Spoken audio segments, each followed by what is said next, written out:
आपका मूड कैसा है?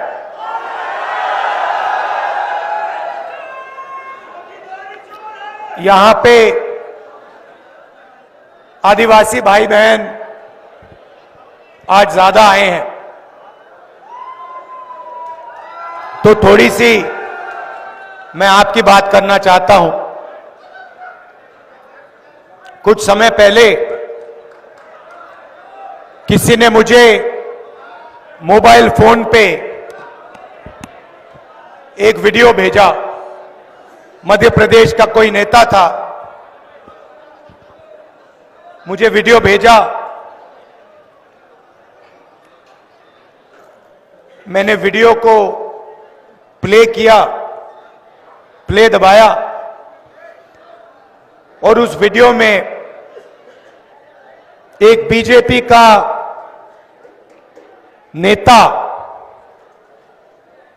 आदिवासी युवा के ऊपर पेशाब कर रहा था। और मैंने सोचा ये कैसी सोच है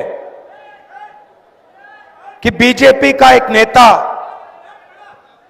आदिवासी पर पेशाब कर रहा है और दूसरी साइड उसका कोई चमचा वीडियो ले रहा है।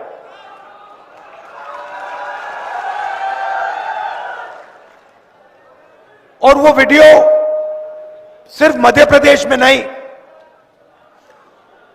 पूरे देश में वायरल हुआ। शायद वो देश के बाहर भी गया होगा।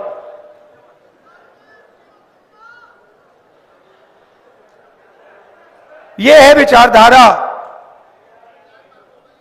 बीजेपी की। सिर्फ आदिवासियों के साथ नहीं, दलितों के साथ, आदिवासियों के साथ, गरीब पिछड़ों के साथ, जहां भी ये कमजोर लोगों का अपमान कर सकते हैं, ये करते हैं। कुछ समय पहले इनके एक भाषण में मैंने सुना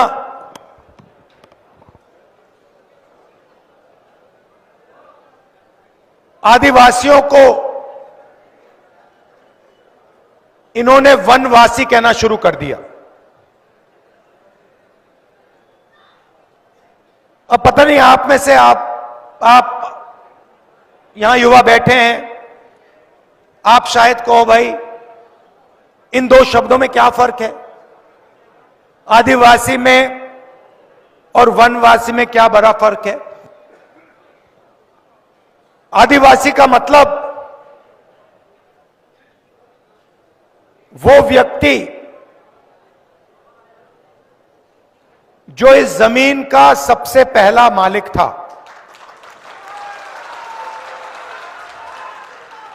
ये लोग आपको बताते नहीं हैं, मगर ऐसा समय था जब इस देश में, पूरे देश में आदिवासी लोग रहते थे। आप देश के पहले मालिक हो और ये आपको आदिवासी नहीं कहना चाहते, क्योंकि अगर ये आपको आदिवासी कहेंगे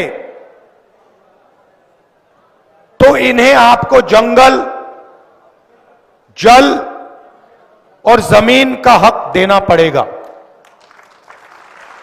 क्योंकि आप कहोगे मोदी जी, शिवराज जी, हम आदिवासी हैं। आदिवासी शब्द का मतलब है कि हम हिंदुस्तान के सबसे पहले मालिक हैं। ये जल, ये जंगल, ये जमीन हमारी थी और आज आपको जल, जमीन और जंगल का अधिकार हमें देना पड़ेगा। वनवासी का मतलब वो लोग जो जंगल में रहते हैं, आदिवासी हिंदुस्तान के ओरिजिनल मालिक, वनवासी वो जंगली लोग जो जंगल में रहते हैं, इससे बड़ा आपका अपमान नहीं हो सकता। आप वनवासी नहीं हो, आप हिंदुस्तान के ओरिजिनल मालिक हो। और इस बात को समझकर, इस बात को मानकर कांग्रेस पार्टी ने ट्राइबल बिल दिया, जमीन अधिग्रहण बिल दिया, पैसा कानून दिया, आपकी जमीन आपको वापस दी, जंगल में आपको हक दिया। क्यों? क्योंकि हम आपको आदिवासी मानते हैं। उनका कहना है कि भाई आप वनवासी हो, आप जंगल में रहो, आपको ना हम जंगल का हक देंगे, ना जल देंगे, ना जमीन देंगे, और आस्ते आस्ते आपसे जंगल भी छीनते जाएंगे। और फिर एक दिन आएगा जब हिंदुस्तान में आपको जंगल नहीं दिखेगा, फिर वो आपसे कहेंगे भैया आप वनवासी हो मगर वन तो है ही नहीं, खत्म हो गया, तो जाओ मजदूरी करो, भीख मांगो, भूखे मरो। ये इन दो शब्दों के बीच में फर्क है। अब आपकी आबादी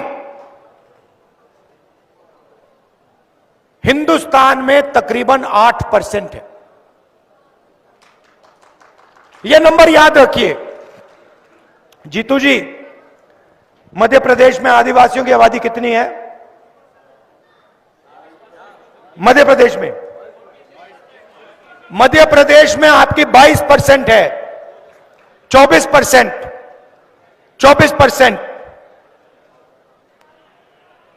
और हिंदुस्तान में आपकी आबादी 8% है।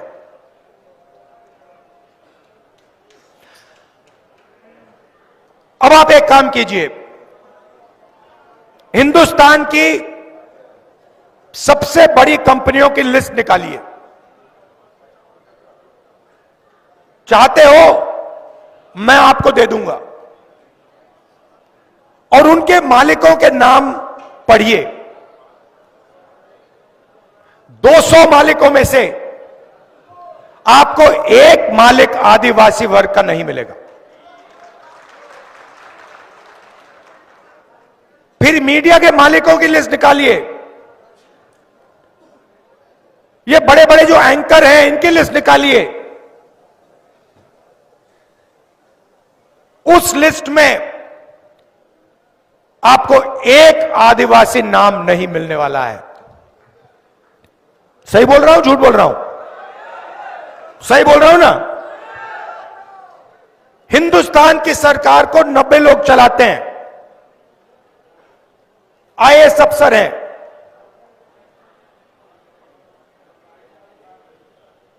पूरा का पूरा बजट ये बांटते हैं। डिफेंस में कितना जाता है, आपके बच्चों की शिक्षा में कितना जाता है, मनरेगा में कितना जाता है, स्वास्थ्य में कितना जाता है, ये 90 लोग डिसाइड करते हैं।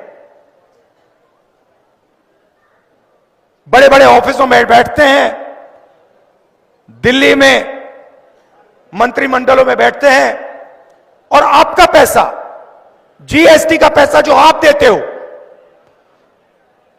आप जो सिर हिला रहे हैं, आपने शर्ट खरीदी, 18% आपने दिया। अदानी वही शर्ट खरीदता तो वो भी 18% देता, तो आपका पैसा है। 90 में से एक अफसर आदिवासी, एक।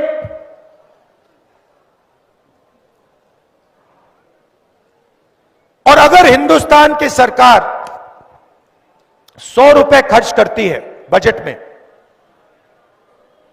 तो आदिवासी अफसर 10 पैसे का निर्णय लेते हैं। आबादी 8%,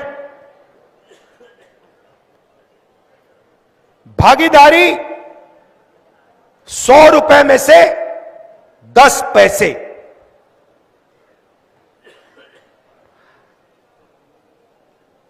आपके बच्चे स्कूल यूनिवर्सिटी में जाते हैं,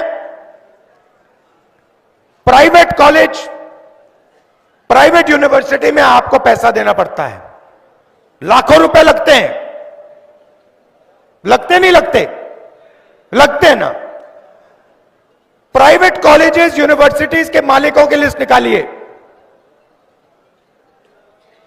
उसमें आपको एक आदिवासी नहीं मिलेगा। चोट लगती है, प्राइवेट अस्पताल में जाते हैं, लाखों रुपए चले जाते हैं। सरकार उनको जमीन देती है, प्राइवेट अस्पतालों को फ्री में।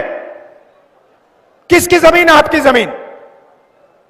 प्राइवेट अस्पतालों की लिस्ट निकालो, उसमें आपको एक आदिवासी नहीं मिलेगा, एक मालिक नहीं मिलेगा।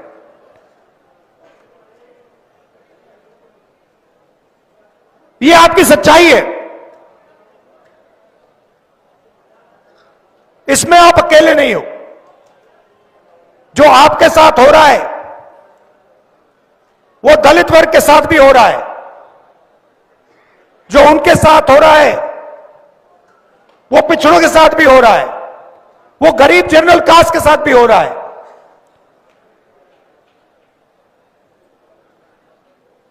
एक 2% लोग हैं जिन्होंने पूरे हिंदुस्तान का कब्जा कर लिया है। अदानी जी यहां आपकी जमीन छीनते हैं, हिमाचल में सेब का बिजनेस करते हैं, मुंबई का एयरपोर्ट चलाते हैं, हिंदुस्तान के सारे पोर्ट्स उनके हाथ में, माइनिंग करते हैं, फूड स्टोरेज का बिजनेस करते हैं, सारा का सारा वही करते हैं। और आप देखते ही रह जाते हो। आप स्कूल कॉलेज का पैसा देते हो, रोजगार मिलने का टाइम आता है, आपसे कहते भैया रोजगार तो है ही नहीं, आपको रोजगार नहीं मिलेगा। आपको सर्टिफिकेट मिल गया, 5 लाख रुपए आपने प्राइवेट यूनिवर्सिटी कॉलेज को दे दी, मगर रोजगार आपको हिंदुस्तान में नहीं मिलेगा। क्यों? क्योंकि सारे छोटे बिजनेसेस को नरेंद्र मोदी ने बंद कर दिया, नोटबंदी की, जीएसटी की, और सारे के सारे छोटे जो व्यापारी हैं, स्मॉल मीडियम बिजनेस, वो बंद हो गए।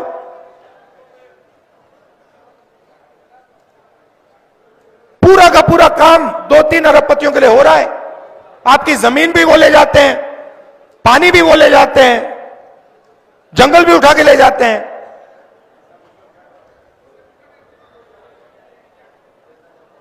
तो ये बदलना है।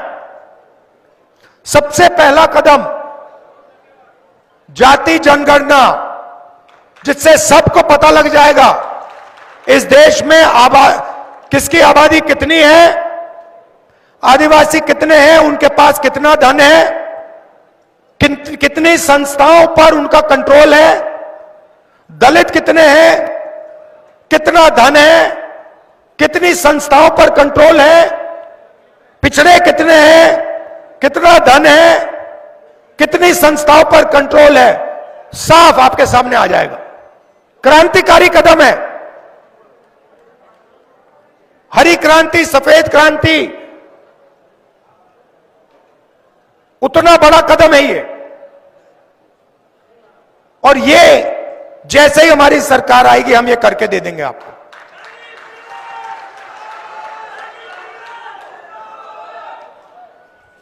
तो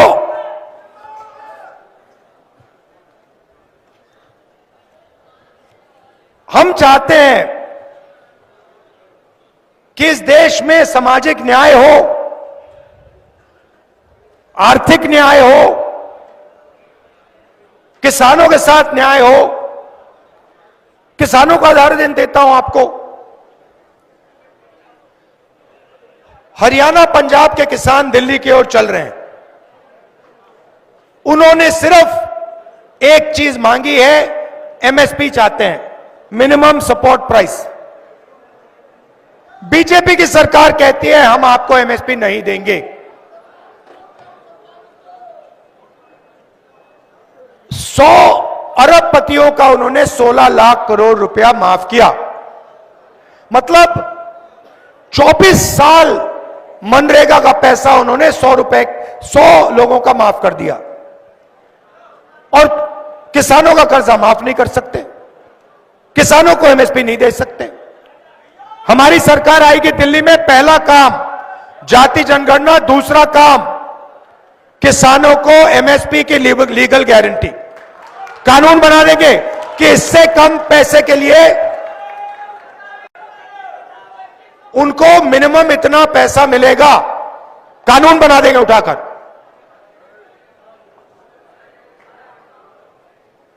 तो यह हम आपके लिए करना चाहते हैं।